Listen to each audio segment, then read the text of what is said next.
What up, YouTube? This is Up All Night Gameplay. I am Socrates. We are playing Fallout 4. We are playing on hard difficulty. We were doing a little bit of, the shit we gotta do whenever you come to your settlement. And then we're about to bounce and continue upon our way with the main quest. I want to get us at least to where we're inside of the Institute and have the ability to teleport and that sort of thing. We might be doing a Brotherhood real quick though.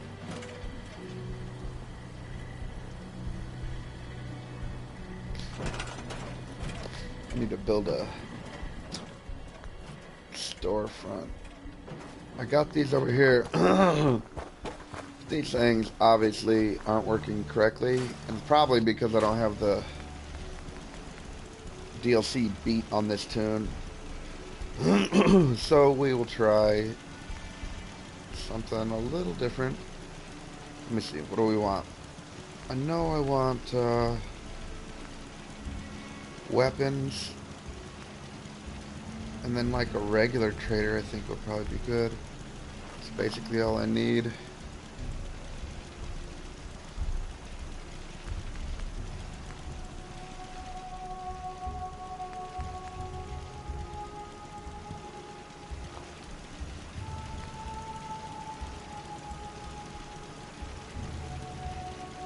What the hell does this rug do?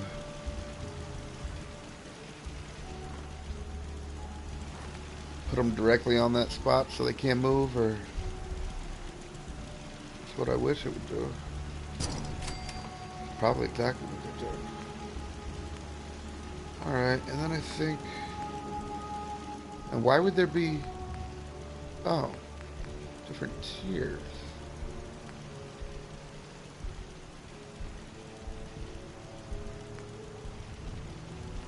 Which is better, Emporium?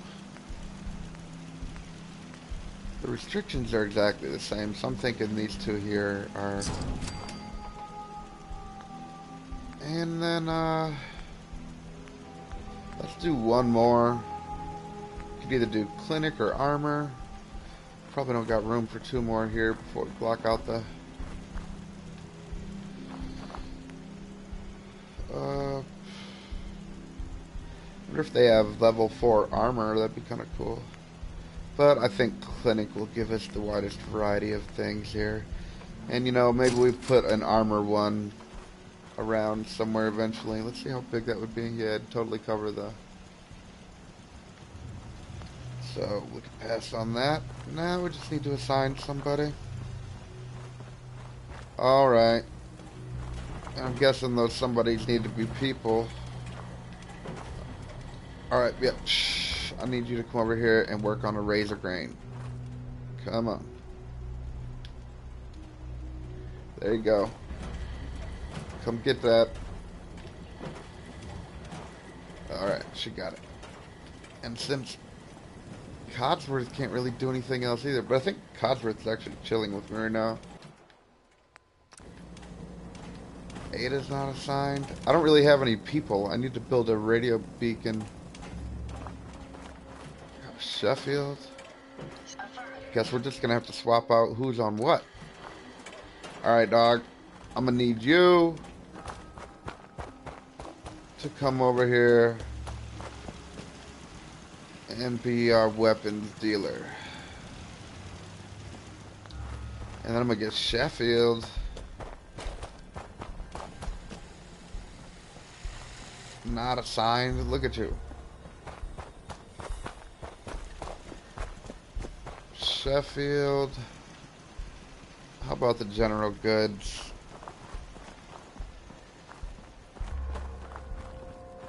And then, and now we wait. We actually have a radio tower around here somewhere. I don't remember where the hell I put that thing. Yeah, I put, there it is. Alright, so it should be up and running. It is. We'll get a couple more people. Like, look at this dude. Perfect timing that you walked in. Got it. Buddy? Excuse me. Not many doctors around these days. Let me take a look at Actually, I need some... you. All right, but go easy on the... Sure. Tell me what I go easy on. Dude got 40 grand in his bank. What? Are you for reals, y'all? 40 grand.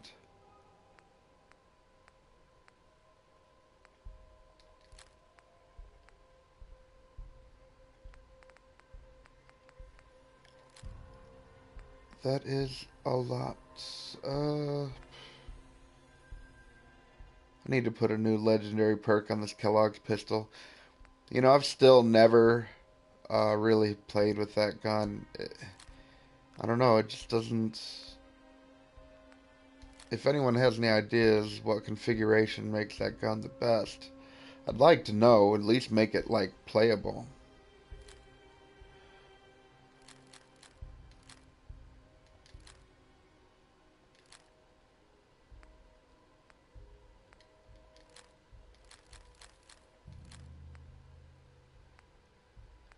What's this one? I got 2 of these lever action rifles. Yeah. Oh, that's right. I picked up this explosive one. That actually might be pretty sweet, man.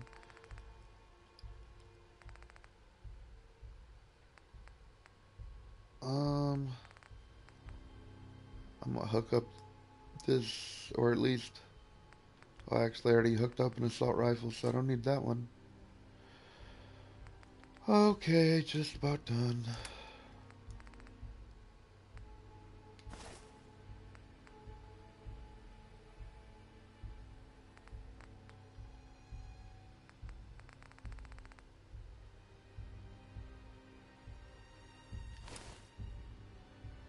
And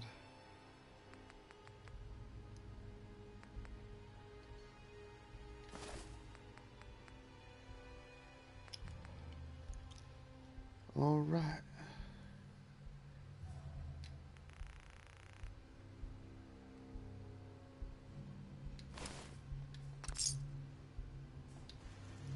If you need fixing up, let's get a look at it.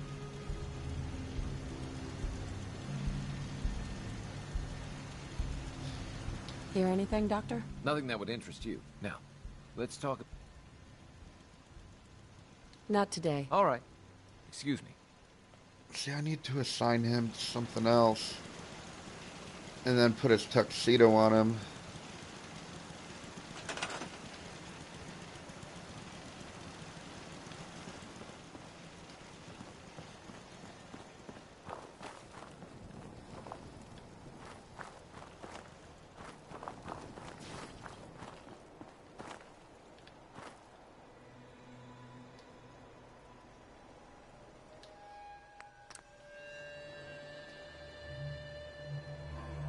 Sure. Alright. Now, I think I have more than one tux, which I'm hoping, I thought I did.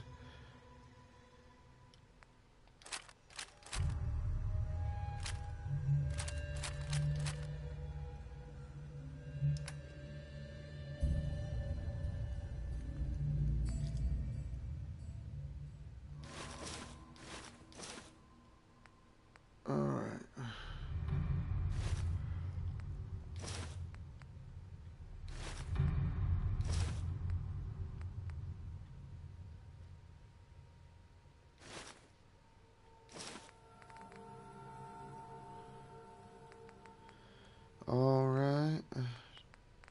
Alright. Well, guess I don't.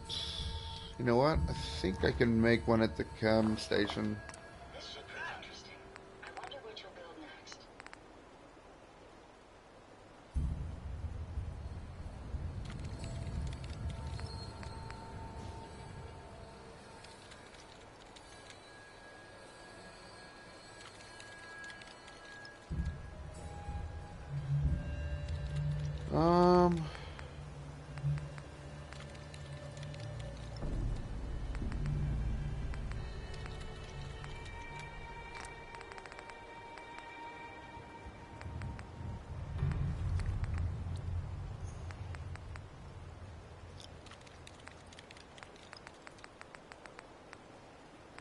no tux.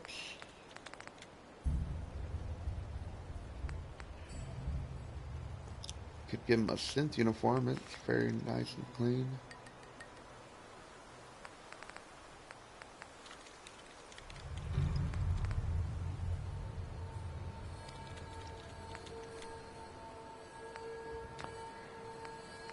Well,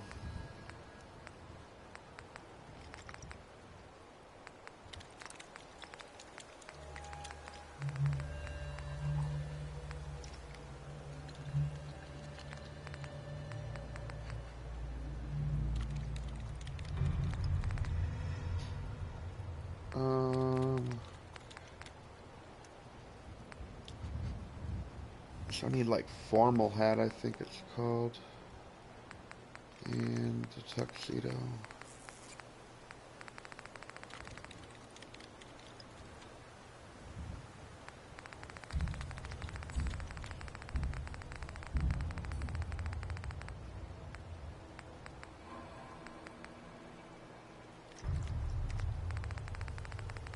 Was there like a surgery mask?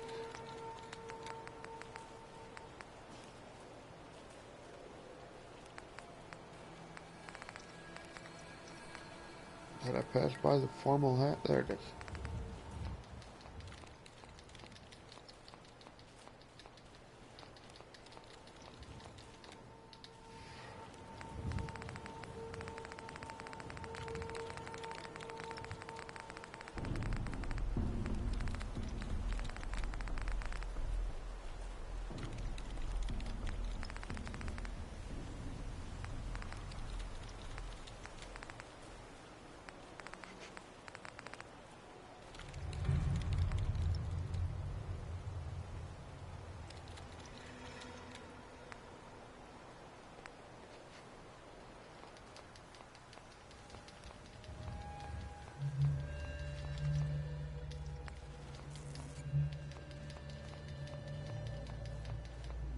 Alright.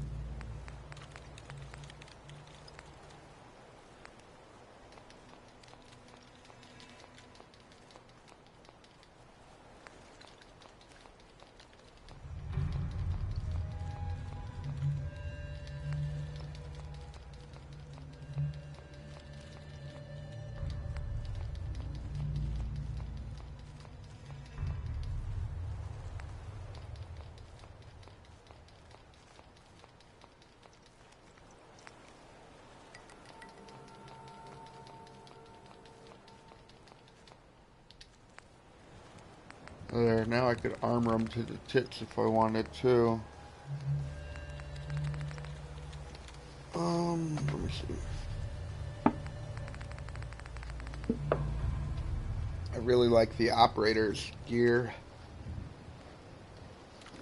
I guess I could start wearing it if I wanted.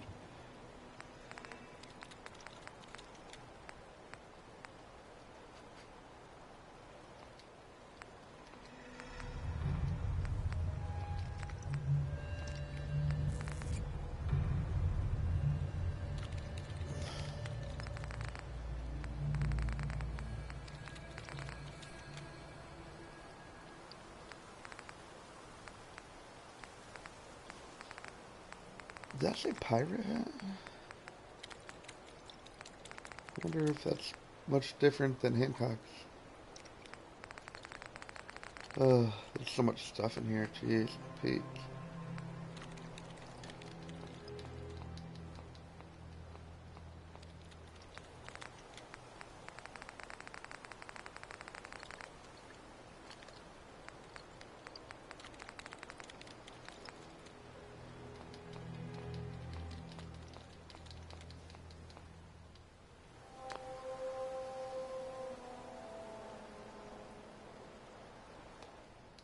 Alright.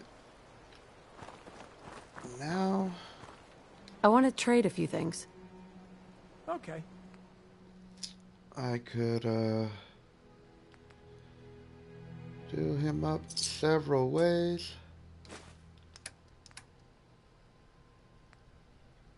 I think I'm gonna give him one of them there. got a bunch of this alien rounds. So I'll give him hundreds. Say 500.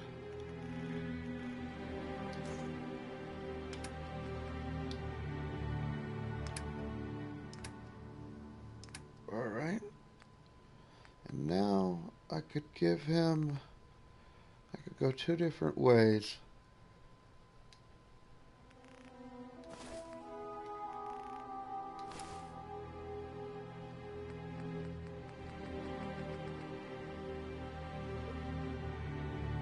But truth is, I can make him wear a tuxedo because I have these like cheat rings to where they'll never drop them.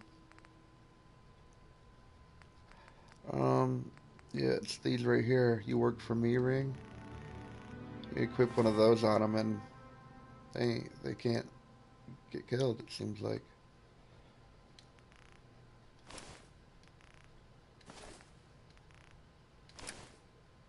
What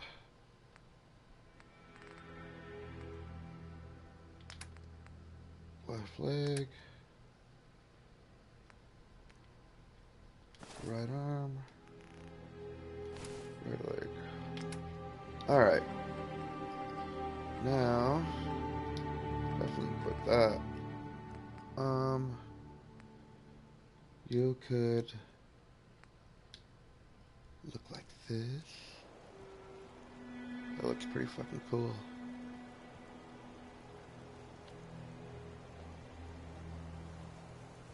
I just want to trade a few things. Go ahead.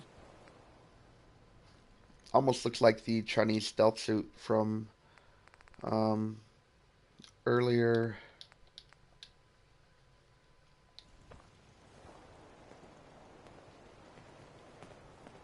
From Vegas.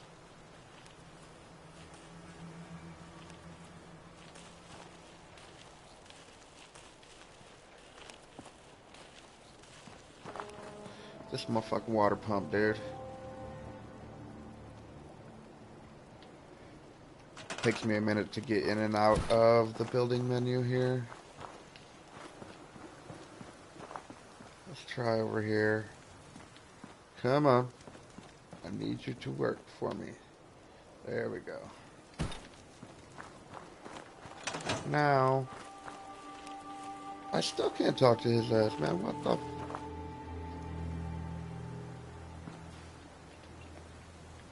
For real? Dog. I just want to trade a few things.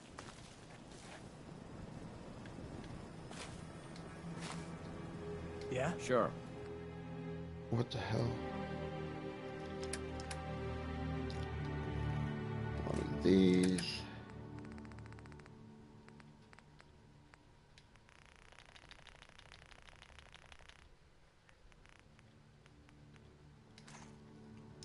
Some of that.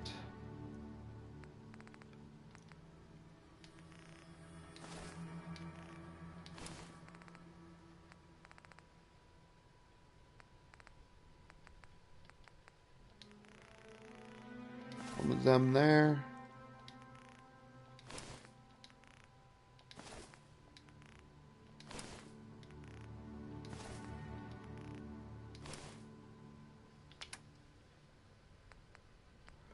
Equip that, that, that,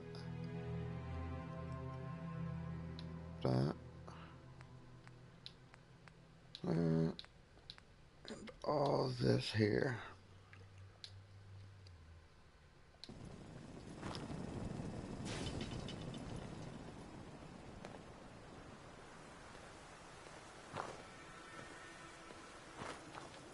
Makes it look pretty crazy.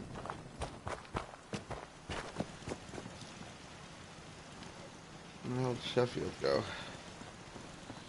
Yo, Sheffield, where you at, dog? Oh, look. There's more settlers up there.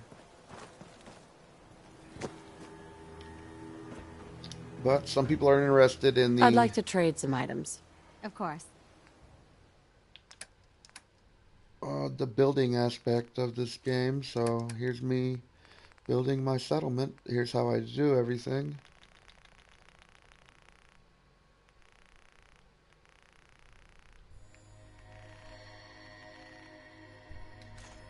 some of that there.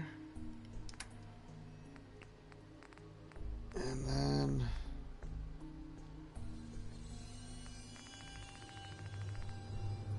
I think I'll give her a nice sequin dress.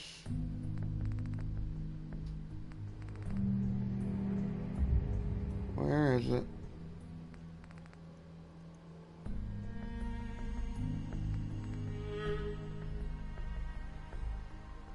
Oh shit. What's up, Hero Sparrow?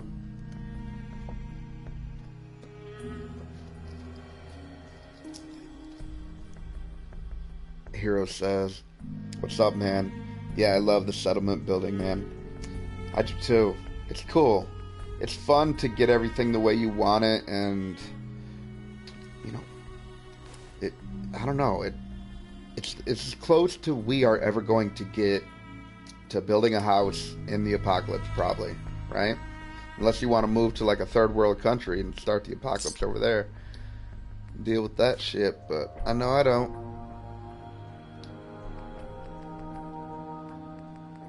I really like this "you work for me" ring thing, man. That's a good idea, I think. Take away her crap. Leave her with the good stuff. God, too bad you can't give him a shower, huh? This bitch is so jacked up. She'd make Trash Can Carla look like a prize-winning beauty queen. Just wanted to trade a few things. You know what? Sure thing. This chick's so homely. No, I can't leave her in this sequin dress. It's too nice. I'm gonna have to cover her face up, man. I got to. I don't want to see this face of hers. Give her like the Marine tactical. We'll make them look just like the other people. That's equality.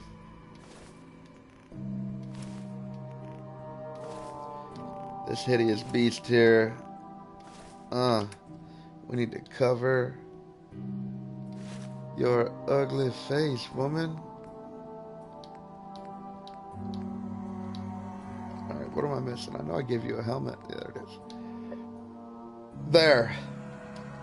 You look much better this way. Well, we can't see your ugly face.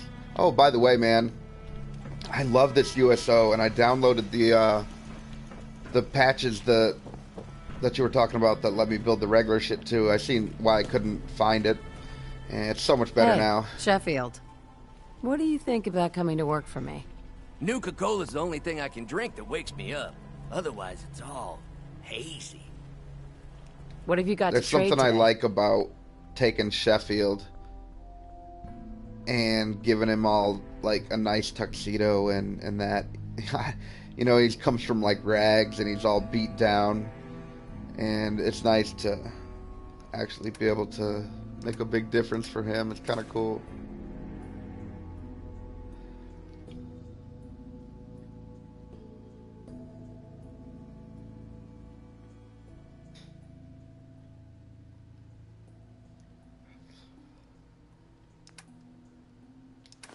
Overdue book.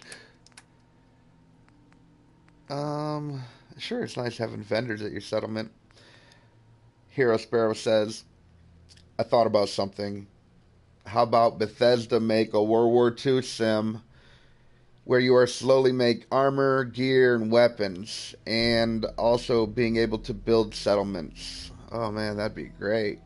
Fight off like German invading forces or World War II. There's a whole bunch of bad guys that was coming after the Allied forces in there.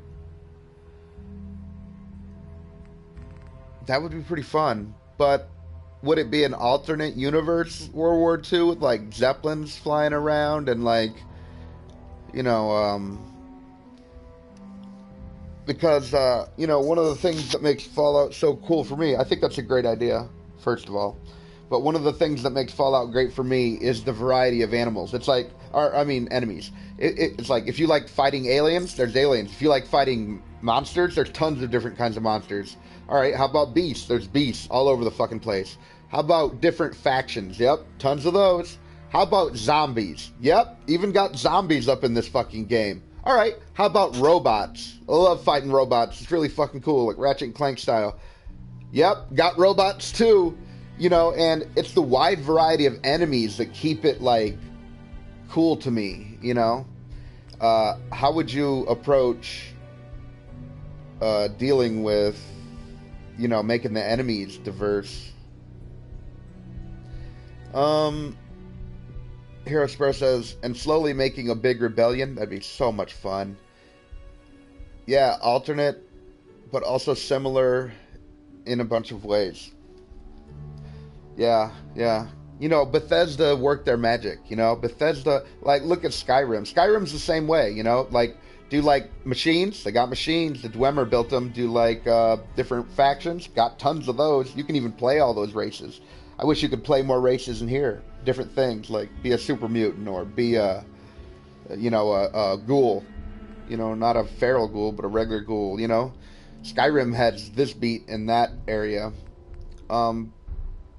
But, I mean, for this story, it's obvious why they did what they did, you know?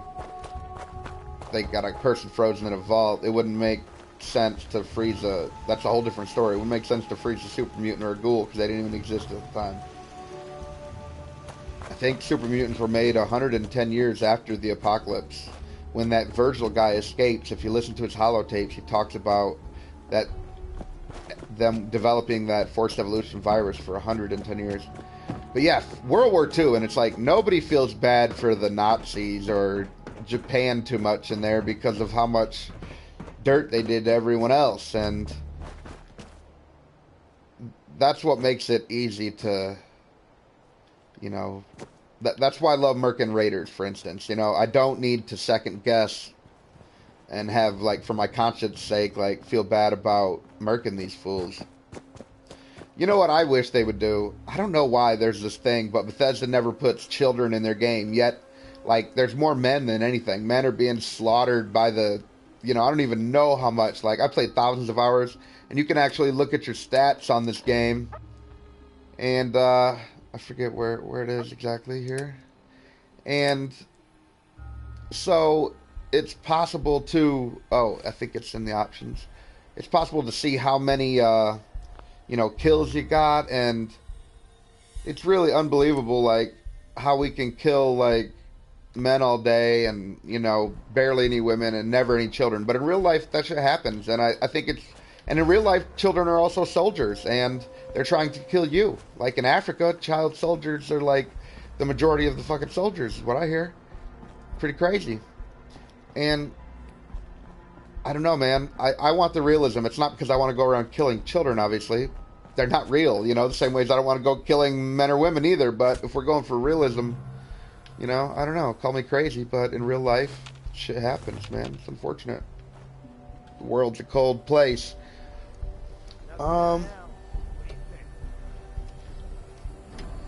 Harold Sparrow says, yeah, I could write a 10-page essay about it. About your idea for your game. It'd be pretty interesting. Wonder if there's a way to, like, email Bethesda. Every once in a while you have an idea that's like, damn, wouldn't that be great? You know, I heard Bethesda is actually working on, like, 8 different games here soon. And I don't know if any of them are going to be like Skyrim or Fallout, but I certainly fucking hope so.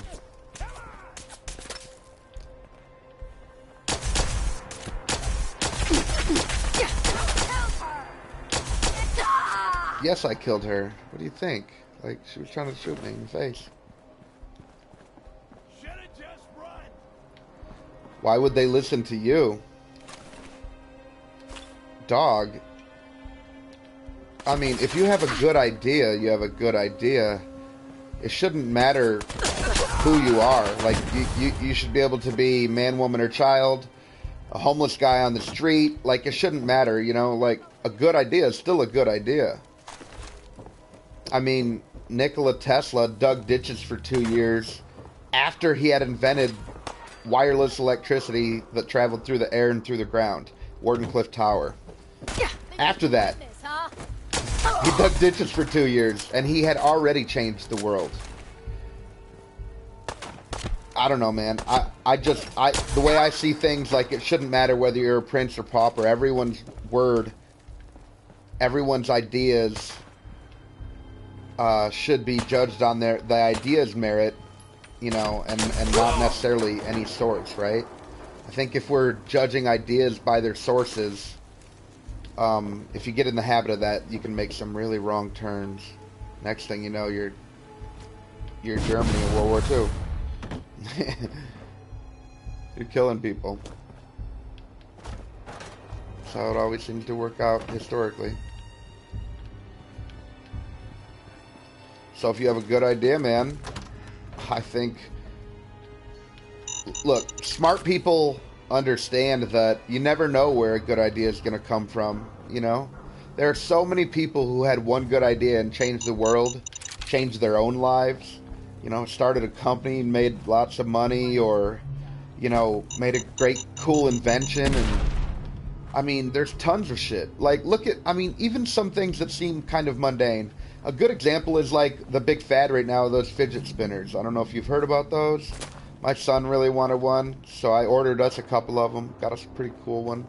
Took 3 weeks to come in the mail. But, like, they don't even know where those things came from. But they actually help people with ADHD, which I have ADHD.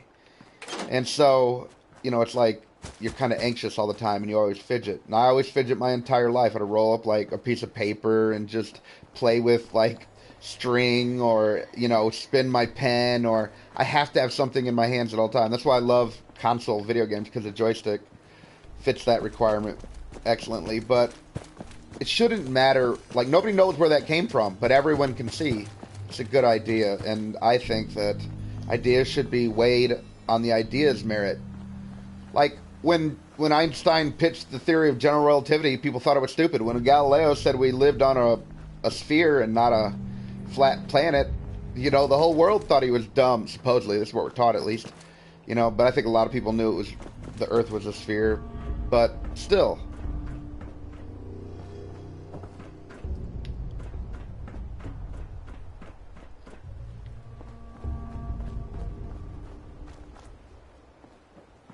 Nah, you don't need to back it up with concept art. You need to back it up with your ideas. Like, if you can pitch the concept, people will paint their own concept art in their head, and that's what Bethesda's good at.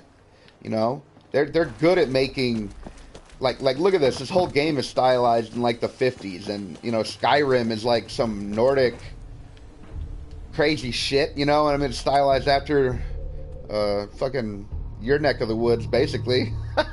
You know, a bunch of cold mountainous areas. Beautiful, you know.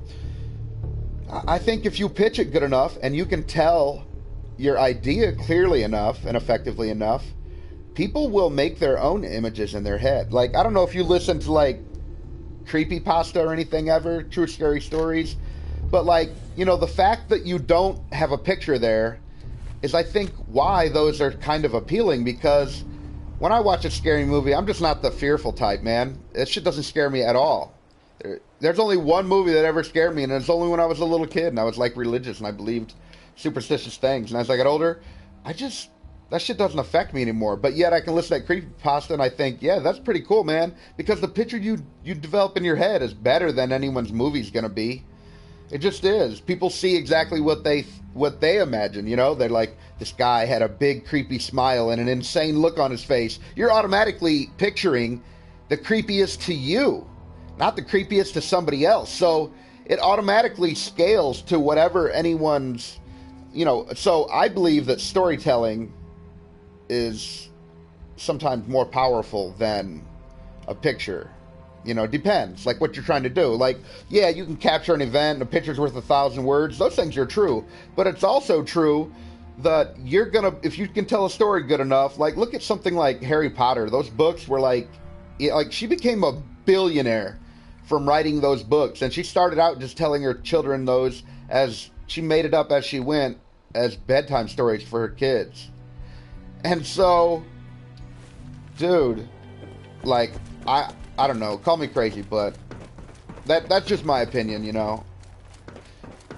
You should try to have more of a positive attitude. It sounds like you're shooting yourself down before, like, you know, if you think it's a good idea and you can do anything whatsoever with it, you know, fucking try it, you know? See, I became a YouTuber, I haven't even been a YouTuber a year yet. And I always thought, I hate the sound of my own voice, you know? I fucking hate the sound of my own voice. I hate my fucking lisp. There's so many things that make me feel like I shouldn't be making videos, or my opinion, you know, I mean, yeah, I'm college educated, but I didn't graduate, I didn't finish my degree, I didn't, so I don't, you know, I'm smart, but I don't have the accolades like some people might want for them to think that my opinion is valuable enough to, but you know what, I decided that I don't care. I'm gonna say my piece because I feel like it's my right to speak my mind, and if anyone wants to hear it, they're free to, and anyone's free to ignore it or criticize as well. And I just decided that I don't give a fuck what they think. Man, I appreciate that. Hell, a dude made a comment on one of my videos a couple weeks ago, said I sounded like I had Down syndrome, man. You know? So I get shit for it, you know? And for every person that gives me, you know, shit, somebody cool like you will be like, man, number one, I don't notice, or number two, I don't mind it, or I like it, you know? I really appreciate that, because sometimes, you know, it makes me self-conscious, just like, that's exactly why I brought this up, because you were self-conscious about your idea, and I was self-conscious about my idea to have a YouTube page, but, you know, me and some friends talked about it so much that eventually I just decided, you know what, I don't give a fuck, I'm going to do it anyway. If you don't take a risk in life, you will never gain the reward. That's what they taught me in psychology in college. You know, every risk has a reward. Sometimes it's a bad reward. You know, there might be some girl, you ask her out, she turns you down. The reward is bad. You feel bad, right? But the next girl, even hotter, you ask her out, or whatever you're into, you know, dude, doesn't matter to me. You ask someone out, and they accept, and it makes you feel like $1 million, and you forget all about that other time when you failed. And that's the way life is. And that's a lesson that, one second. That's a valuable lesson that martial arts teaches. And you said you were a martial artist, and I'm wondering if you guys spar and do drills to learn certain moves, you'll know that a lot of times you fail.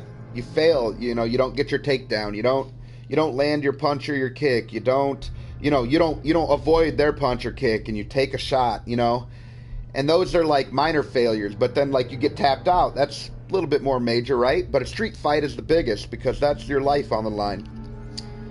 And, you know, it's all about being able to face that obstacle and still be positive, you know. And even if you can't be positive, at least be how do I put this?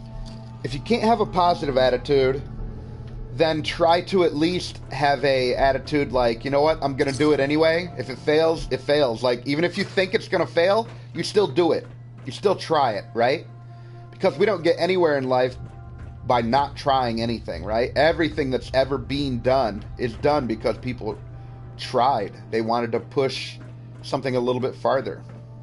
Whatever it may be, the tallest building, the swimming the longest with one breath of air, you know, I mean, like, just open up a Guinness, you know, Book of World Records. And, you know, I've always been fascinated by that. And, you know, I was like a bodybuilder for like 20 years, and I was also like a competitive martial artist for the same. And I failed a lot, you know. I got beat up a lot. I got my shit fucked up a lot. I got tapped out a lot. I mean, I've been tapped out 1,000 times, no doubt. But guess what? I've also tapped out people over 1,000 times, maybe even over 1,000 people. And I've rolled and actually tried my hardest against some world champions. I rolled with Damian Maia, world champion Brazilian Jiu-Jitsu. I was going to Jiu-Jitsu at Luis Filho and Corley Gracie's school, and they had him in for a seminar, and, you know, it was a small enough seminar to where got lucky and we got to roll. And, of course, he fucking dog-walked me. But, I mean, there was zero contest, like, for him, you know, to take me out. I mean, I'm only a blue belt in Brazilian Jiu-Jitsu. Still a pretty big accomplishment, you know. It's Carlson Gracie. So it's actually hard to, you know, they're tough. They're tough guys, and they want you to be good before they promote you. But you know how to fail and still try, you know, and that's a good way to be in this world. Hero Sparrow says, yeah, a few weeks ago I did some training with a dude, and I left with my entire arm blue. I loved it. Damn. Bruised your whole arm. Hopefully it's not a hematoma. What's going on down there? How many are we dealing with? I love the plasma rifle. It looks so awesome.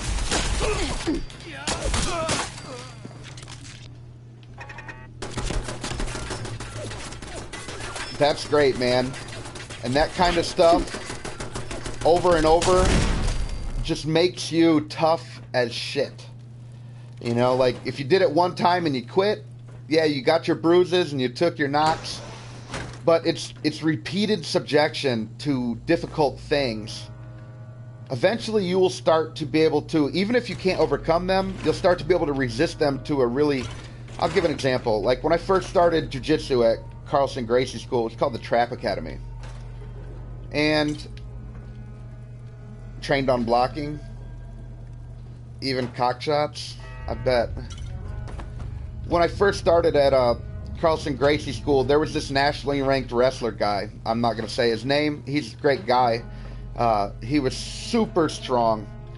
I couldn't avoid his guard. He would pull guard on me every time, and then every time he would have me triangled within seconds. I couldn't avoid it. He was a nationally ranked wrestler before he was even in Brazilian Jiu-Jitsu, and at the time he was a purple belt when I was a white belt. And this dude's thighs were like giant anacondas, man. And he could just force me into this triangle and choke the shit out of me. And at first, he would get me like in a 5-minute rolling with him. You know, you roll until you tap, and he would tap me a dozen times. And over four years or more of training and always getting paired up with him because we had sort of the same build, that bodybuilder style build. So I was, you know, amateur bodybuilder for like 20-something years. I lifted weights straight. But we had that build, but he had way more grappling experience. I had way more standing up experience. When we took MMA class, I dog walked him. He couldn't compete. He didn't know how to resist striking, you know, but grappling, I couldn't resist. Over time, repeatedly subjecting myself to his constant anaconda-like strangulation holds, triangles, you know, leg triangles. Over time, I got it to where, you know, I worked that number down. It wasn't 12 times that he would tap me in 5 minutes. It was 11, then 10, then 8, then 7. You know, eventually all the way down to 1 and none. The last few times we rolled, he switched to a different school and I did too. He couldn't tap me. I couldn't tap him either, but he couldn't tap me. And every single one of those was a loss. And yet, every one of them also contained small victories that I could be proud of. Even if they don't accept your idea, this is all because of your idea, but even if they don't accept your idea, you being brave enough Sweet. to just put it out there and then back off and be like, well, I did my part, right? I had the idea. I gave it to the people who I think could do something with it if they thought anything, you know, of it or whatever. If they didn't, that's fine too, but I put it out there. Hey.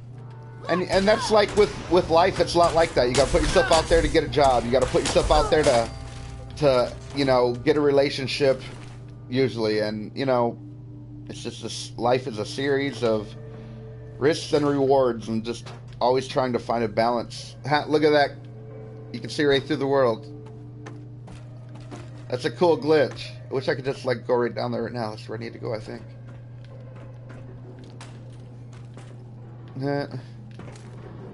And door number 3.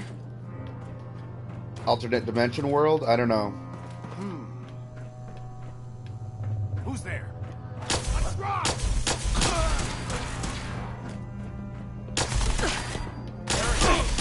Man, he was throwing up some bricks. These dudes can't hit nothing. I say that, then I'll probably get dropped. Nice.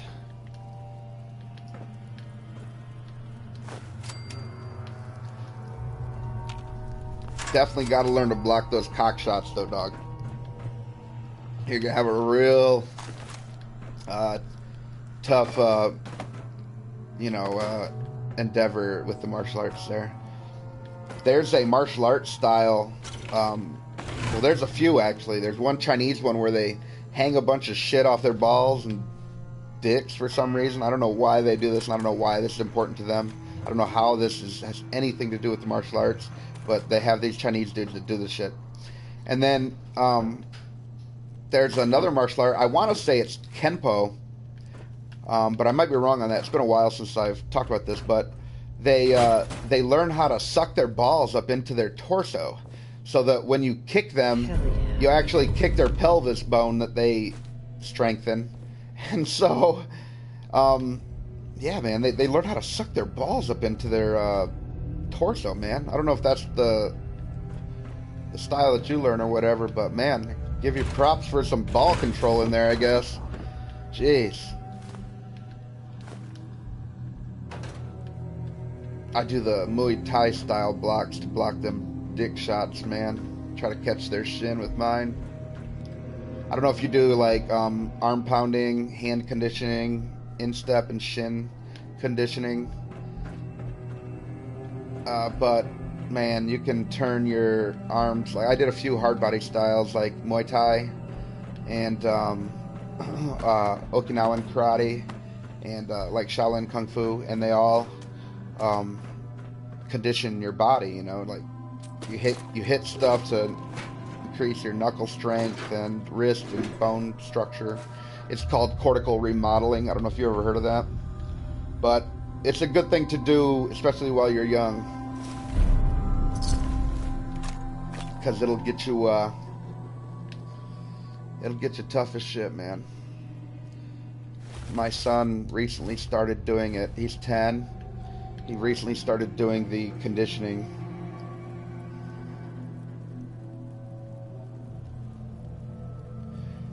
Hero Sparrow says, I streamed a bit yesterday, actually. For reals, dog? Oh, hell yeah, man. What's your channel called? I'll subscribe. Or do you do it on Twitch? And then Hero Sparrow says, nah, I do Taekwondo Mudo 1 or something like it. I'm not sure what the Mudo 1 is, but my mom and my aunt taught Taekwondo here in where I'm from, growing up.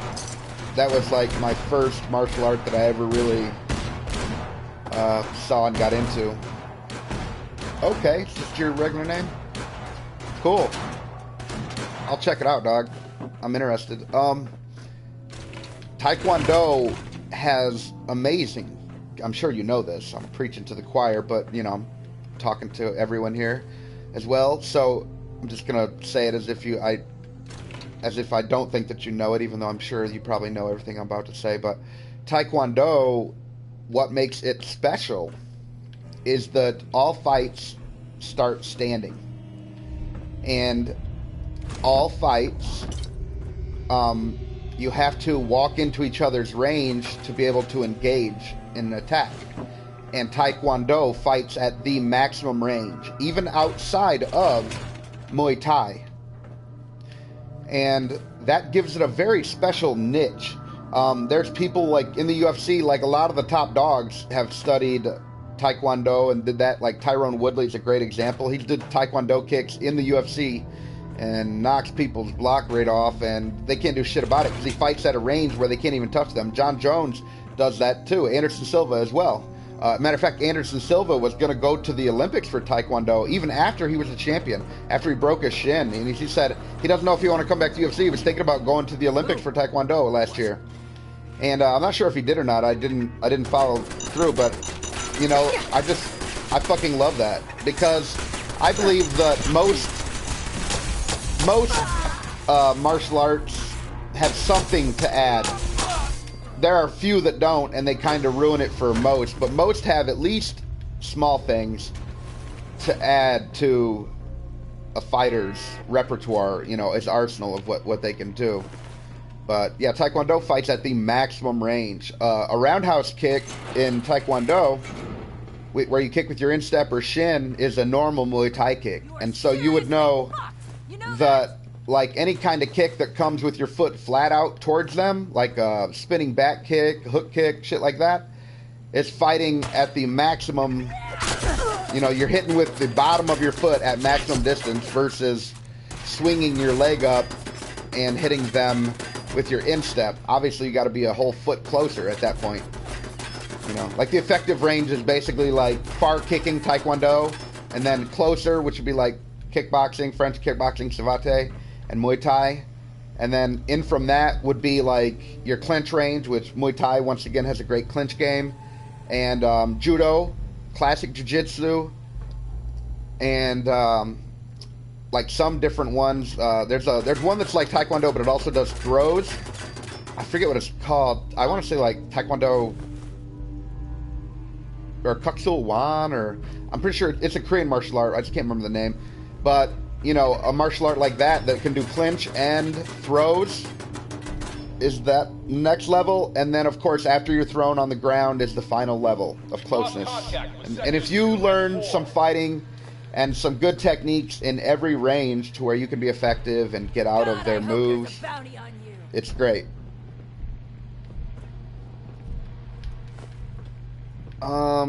Hero Sparrow says, yeah, don't judge me on my first few videos. I've grown a lot from where I last posted. Oh, don't even trip, dog.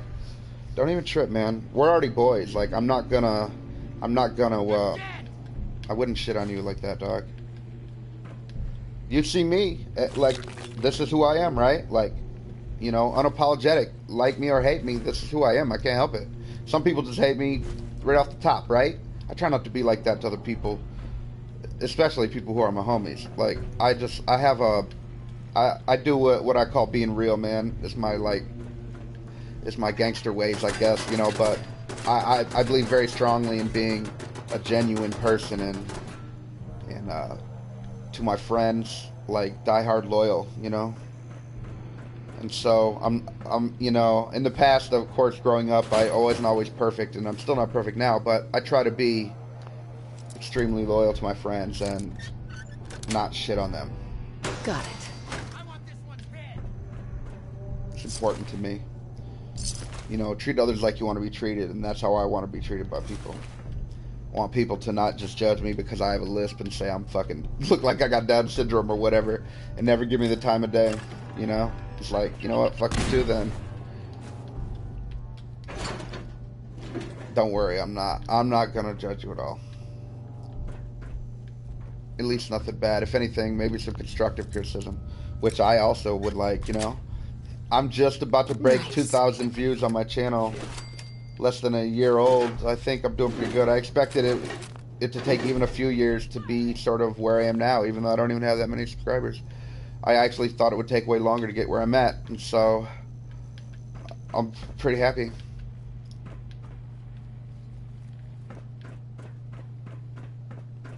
Don't give up. Don't be discouraged. There's always going to be assholes out there, you know? I've had a lot of people be assholes to me, man. Like, I made this one knife video. I've had this knife for a few years, and you can see it on my EDC video on my channel if you ever want to see it. It's H&K. It's like a switchblade style knife, and I carried it for 2 years, and then I picked up another knife, and did a review on my H&K. There's a review on the H&K where I say the thing, and the dude's comment is below, and then you can also see the knife in my EDC video if you want. I guess I should have said it that way.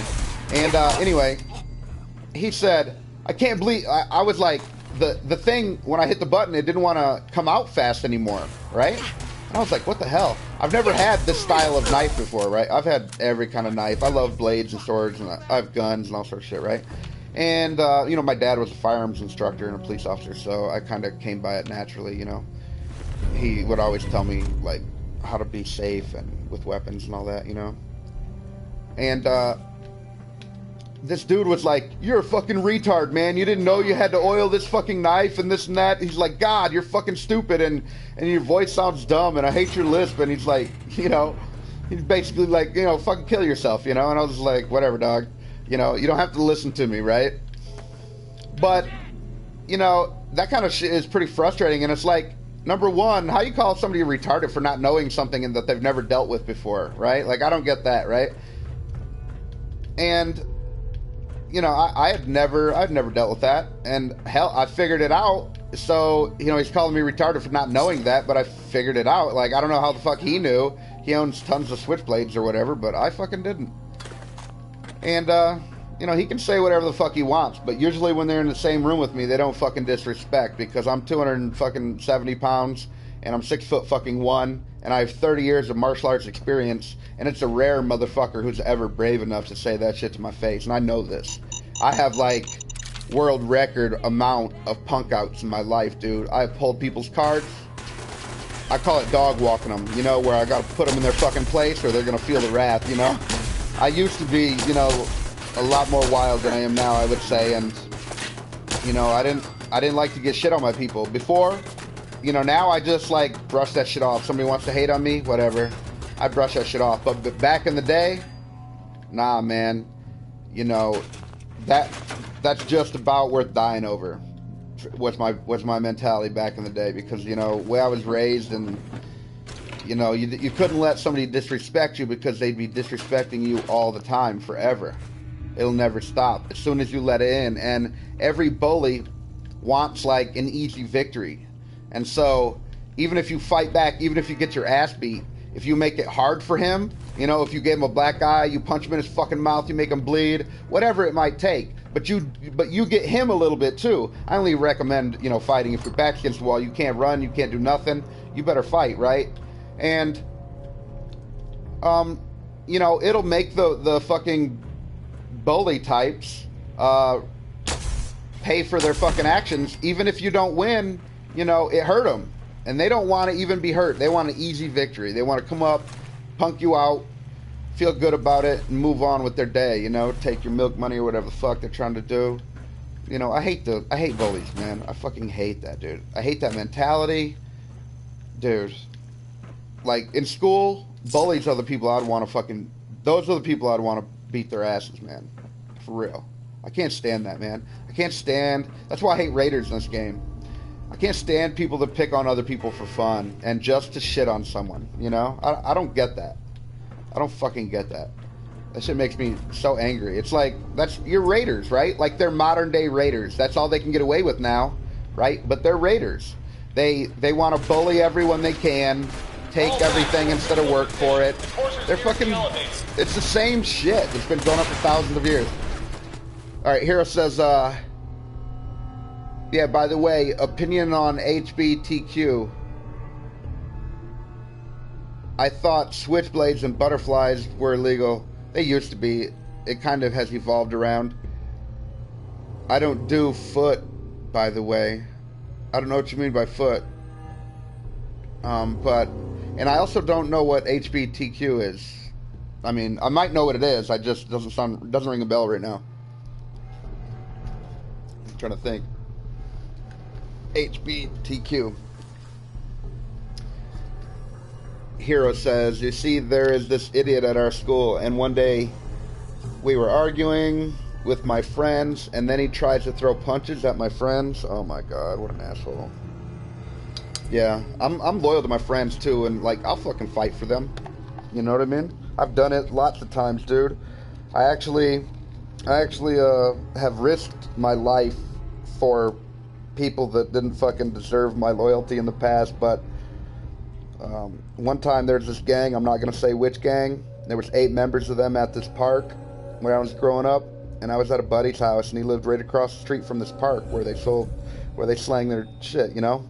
And, like, gangs will, like, take over a park, and that's their territory, right? But they bullied my friend's little brother. We were just chilling, me and my friend, and his little brother came in, and he was crying, and they're like, what happened? And he's like, I went over there to go swing on the swings, and this gang, like, there's 8 of these motherfuckers, bullied him, you know, sent him home crying.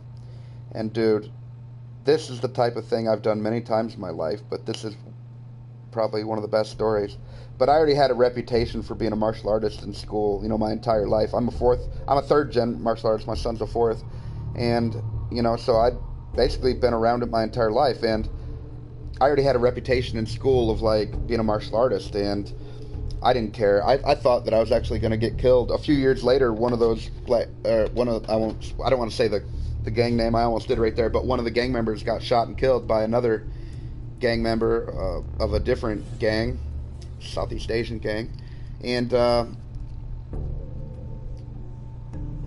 so shit does pop off sometimes, even right there. And I thought I was gonna die right there, but I just went over there and I was yelling in their fucking faces, and they all just fucking stood there and never said a word. And I told them, I was just going off on them. I was like, look, when he comes over here, not only is he allowed to fucking play, if he gets on the goddamn swing set, you motherfuckers are gonna push him. You're gonna push him on the fucking swings, you know. And it fucking worked. And I heard him say, like, this motherfucker knows martial arts, so they knew. And I told him, I said we can. I said, you guys can try to do whatever, but I'm taking a few of you fucks with me. And I wasn't playing, and I would have. I already had plans. I'm gonna put my shin across one of these motherfuckers' faces while simultaneously I'm gonna go fucking crazy. You know, I've faced death many times, and sometimes I did it for people who weren't even that cool, and I look back and I think, damn, you know. But, you know, I have these, like, epic things that have happened, and none of these things would have happened if you know, the stars hadn't aligned to be the person that I am, you know. I don't know if I told that story well. I've also told that story on my podcast with a friend of mine. His name's Rican.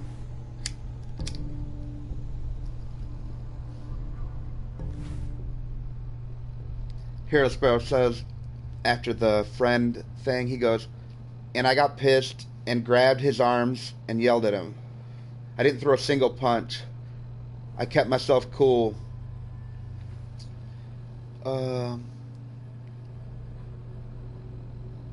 But he was ready to kill him, and he tried to hit me, and he did. But I didn't feel anything. So pissed, and just kept screaming. And my friend said I had a glint in my eye, like I would have killed him. Yeah, man. You know, not everyone... You know, I love to see a bully get their comeuppance, dude. I really do. That just tickles me down inside. And it's unfortunate that the bully is the way they are. The reason that they're probably bullies is because they're probably being bullied at home. When I was really young, you know, I didn't always think the way I think of bullies. And, you know, I got bullied by my older brothers.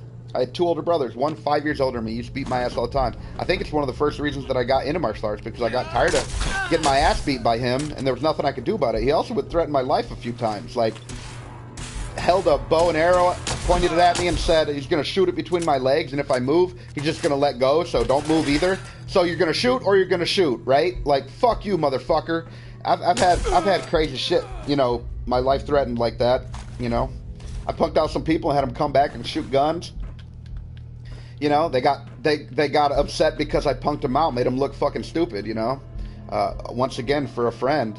And they came back later and were shooting guns and shit up in the air, and it's like, bitch, come on now. You wasn't brave enough to fight. I doubt you're going to be brave enough to fucking point that shit at me and pull the trigger. But you never know, you know. You don't want to have that moment of pride right while there's a fucking gun on you, because pride will get you killed. And that's exactly how dude I grew up with, who... You know, he got murdered. There's some gang territory bullshit, but that's exactly how he got killed. He's acting hard at the moment when the dude has a gun out pointed at him. And so he pulled the trigger. And that dude only got 7 years. He only got second-degree murder. Shot him below the waist. Hit his, I think it's called a femoral artery, and the inside of your thigh there. Bled out in like a split second. Died. I went to school my whole life with this kid, man. Knew him quite well. At one time we were pretty decent friends. But he changed a lot in his later years, started acting super hard, you know, joined that gang and just thought he was the shit and got his ass killed in no time, a couple of years. Hero Sparrow says, but the worst part is that he was proud of his punches and know his parents love him and let him play music so loud that it made cracks in the... And then he says, damn, man, I think my story. And I was like talking while he was typing, and he was like, damn, like, yeah, man. To get up to the top floor and you know, That's an order! it is what it is. But, you know, looking back now, I'm glad I lived the life that I've led. You know, it makes me who I am. It makes me... That's why I don't get scared during scary movies. Because it's like, in real life, I'm gonna kick that fucking Chucky doll, or like, that dude in the Scream mask, I'm gonna fuck that fool up, right? That's how I think, you know? Or at least if I don't fuck him up, I'm gonna try my best to fuck him up. And he's gonna get something. You know, I got fucking knives and guns, too. I'm gonna get his ass, you know? And that's the way I think, you know, because I've actually had to deal with a lot of shit that was actually life-threatening, and it was fucking scary. And so, you know, some things don't quite seem as severe when compared to, obviously, those other things, you know. I've known a lot of friends that died from drinking and driving, too. Car accidents and shit. I got some fucked up stories, man. For instance, I'll tell you this story. I've told this before on my podcast, I think, but... Dude, the group across the street from me, real good friends. We'd always play together, play baseball, football, basketball, whatever, you know. And we did this like our whole lives. And when he's like a senior in high school, he had like a 5-year older brother than him.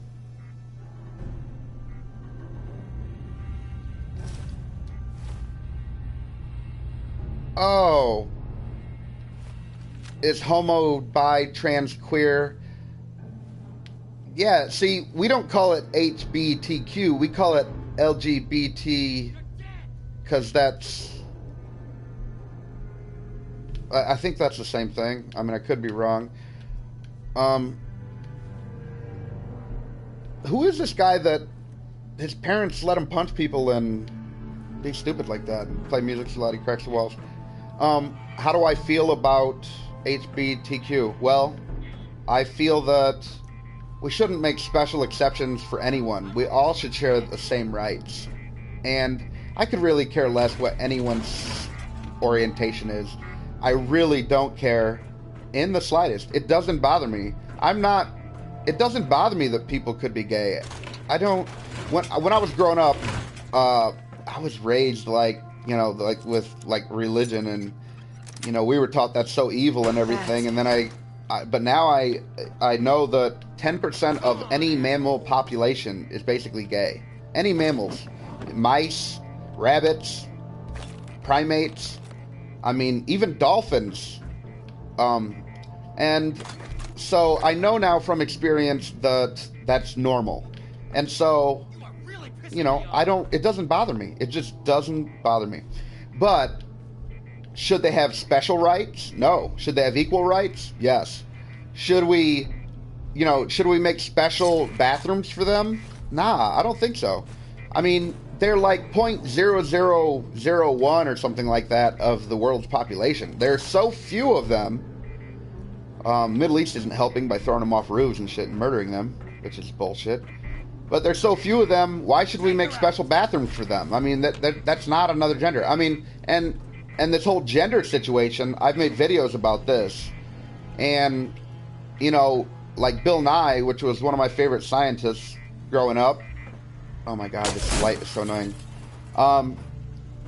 He made a show back in the day where he talks about how there's only 2 biological genders and shit. And now recently he's made a new show where he says that there's the, you know, 79 genders and that gender's a spectrum.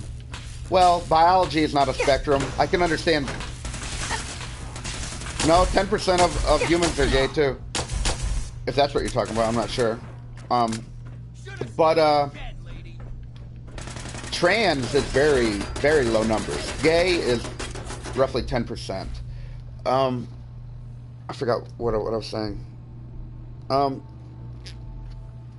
I don't know, but, you know, I don't think they should have their special own bathrooms for... I mean, those bathrooms would never be used, let's be honest. And that would cost, like, $1 trillion to America to put all those bathrooms and everything, and for what? I don't know. It's like, I don't think that... Because there's, like, this old-ass 50-year-old guy, and he dresses up like a 6-year-old girl. I don't know if you've seen this guy. There's been some YouTube videos made about him and shit. Really fucking weird. He identifies as like a 6-year-old girl, and his parents are cool with this, and they're like geriatrics, you know, they look like they're like in their 70s and shit. And so, you know, I would like, if I had a little girl and she's in the girl's bathroom taking a piss, I wouldn't want that dude in there with my little girl. Hell no. Right? And I don't see why, even if he identifies as a 6-year-old girl, like, does that mean he can't piss and shit in the regular bathroom? That's how I feel about that. And the idea that we're just gonna, I mean, some of these genders that they talk about online, it's like Poe's Law. I can't even tell if they're being serious, because they're like, I'm a star gender. I love, like, starry nights. Well, everyone loves fucking starry nights, dog. But that isn't a fucking gender. And some genders, like Jordan Peterson, a professor in Canada, talks about, some genders, like, they change their day, their gender throughout the day. And then they want you to address them by their gender. Well, nobody talks about other people in the third person. Like, if you're right here, I'm going to be like, Hero Sparrow. I'm only saying this to everyone who's not saying your message.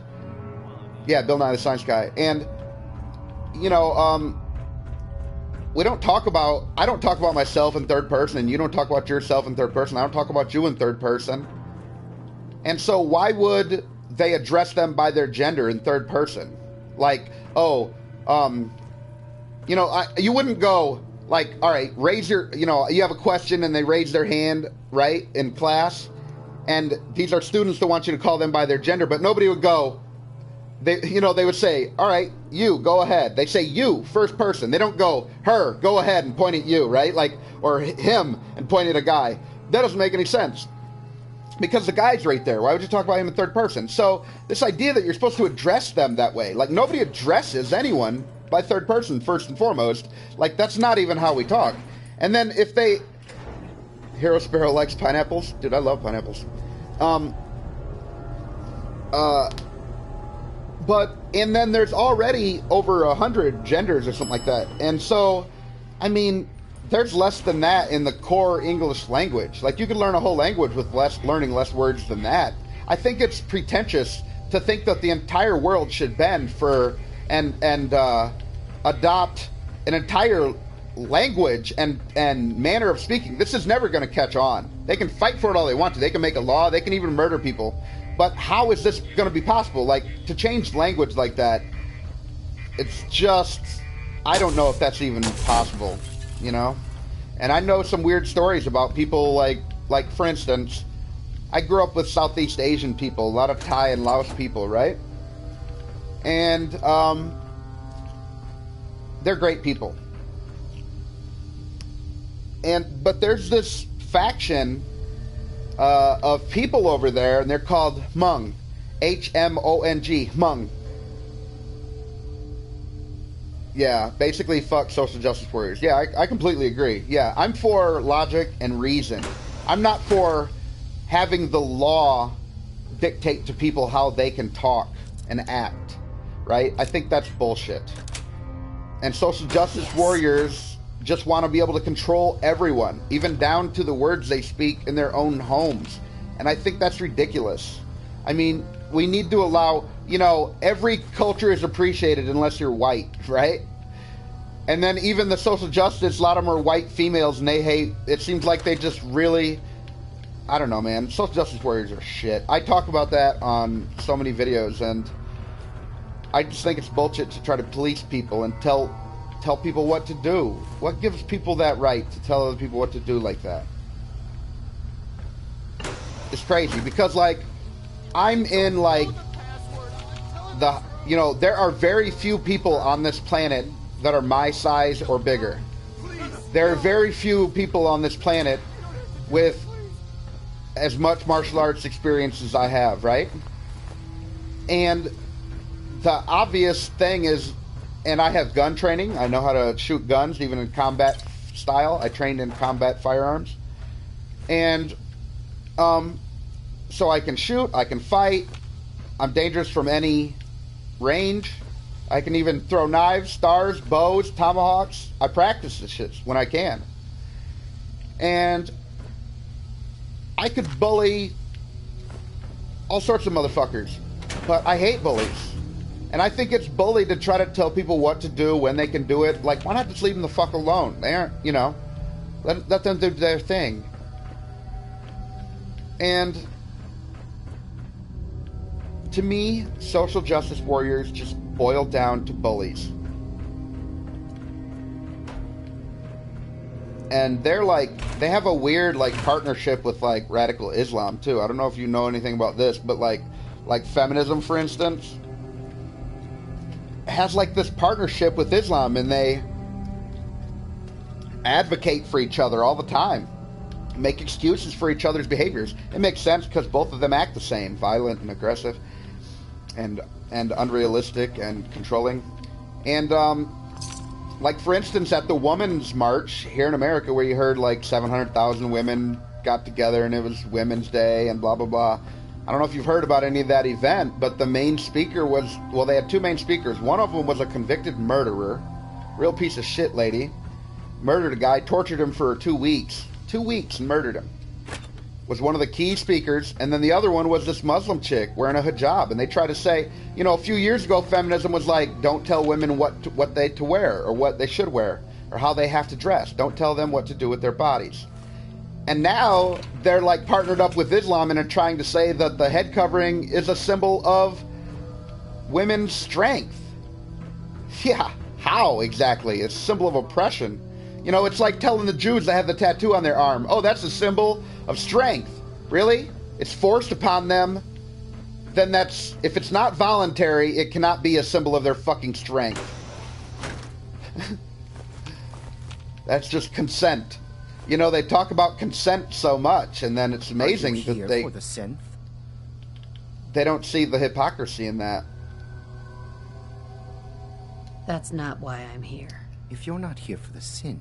Yeah, I usually disagree with social justice warriors on almost everything. Do you want?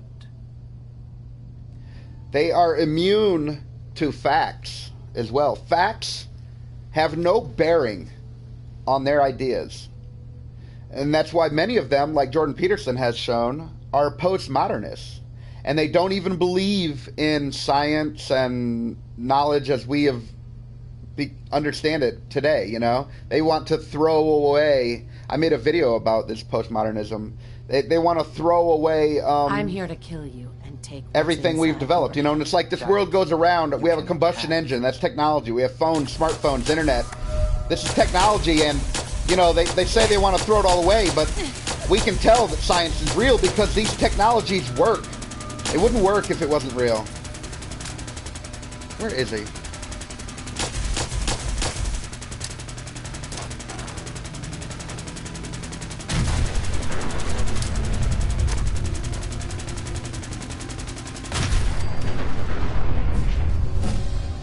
I hit him, like, directly, pretty much.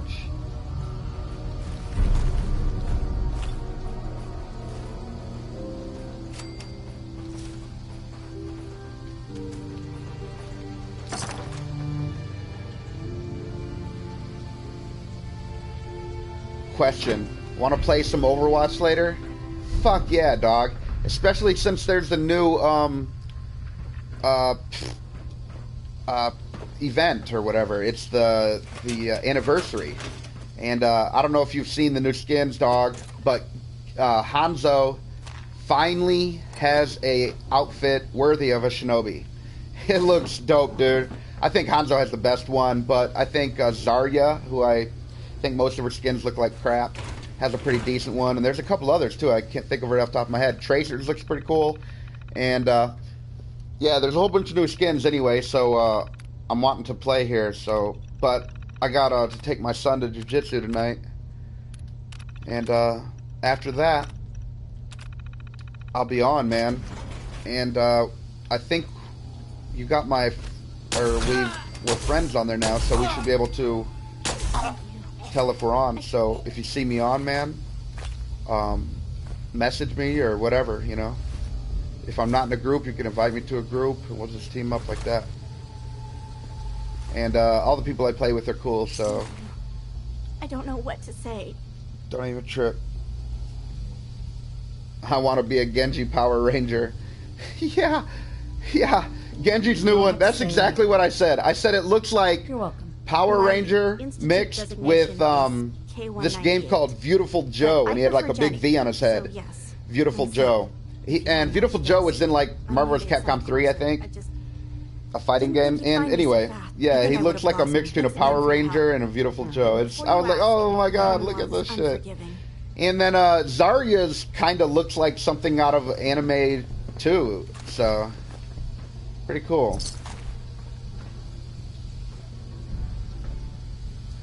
I can't wait until they add guilds, man. Guilds for Overwatch.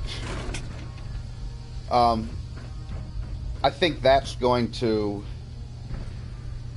change the game in a fundamental way for the better. I feel like what it needs now is guilds, because it's very hard to be able to count on people. Like, even if they're not very good at something, they can at least be where they're supposed to be, right? Like, they can at least be on point, or, you know, be trying to be with the group, you know. They can at least be at a location somewhere, even if they're not that good of a player. And they need accountability, I think, you know, because people are anonymous and they don't ever talk on the microphone and there's no way to communicate with them.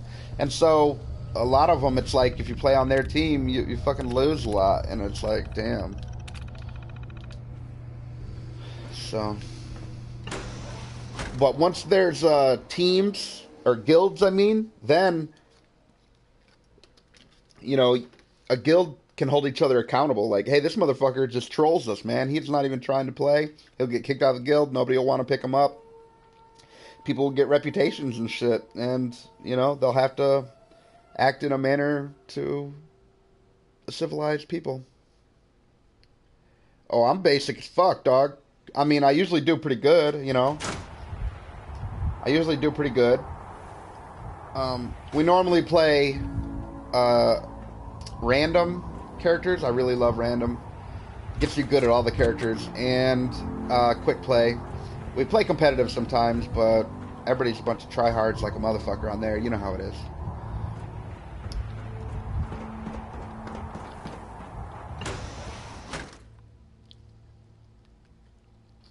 Yeah, but we're not the greatest either, so don't think you need to you know, be the greatest or anything, because you don't.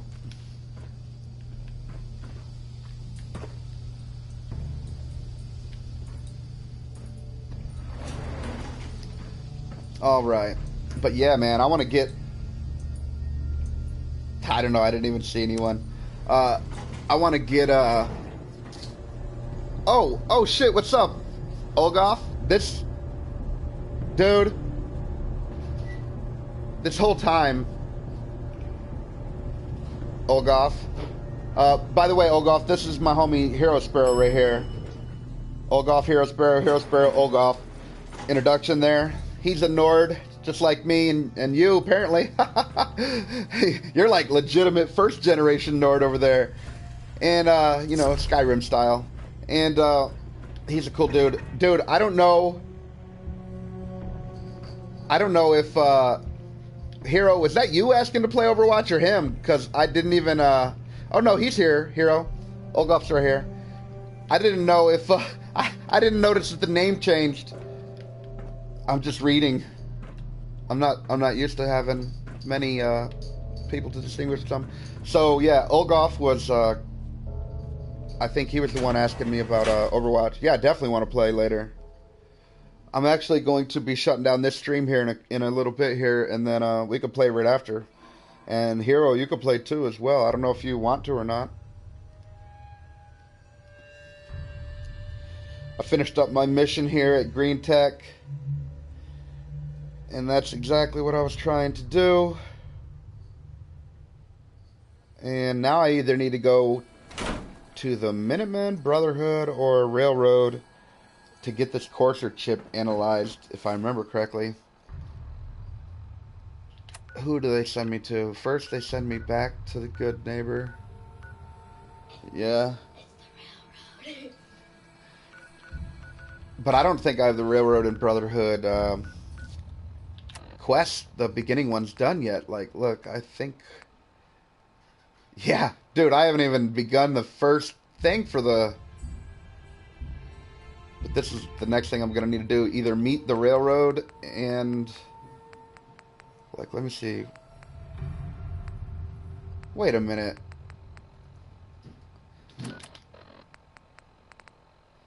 I've already done the...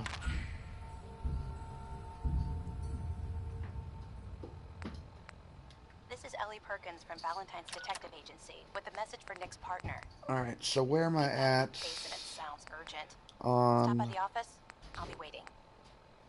Setting this to repeat. Here we are. Meet Deacon at the old highway. To get the railroad to do it, I'm going to have to This is Ellie Perkins from at least Valentine's do this Detective first Agency quest with a here message with for Nick's Deacon. partner.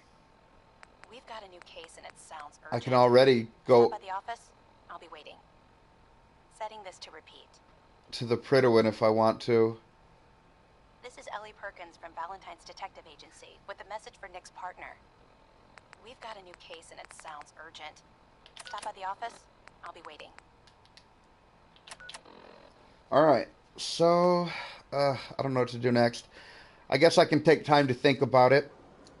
And, This is an emergency broadcast signal from Vault 88. I've done this quest, so Impish. Vault 88 emergency I need that classification. Genji skin and soldier, Olgoff says. Yeah, man, me too. Alright, I'm gonna shut this stream down, and if you want, we can all meet up again right there in Overwatch and play some more, man. This signal will repeat.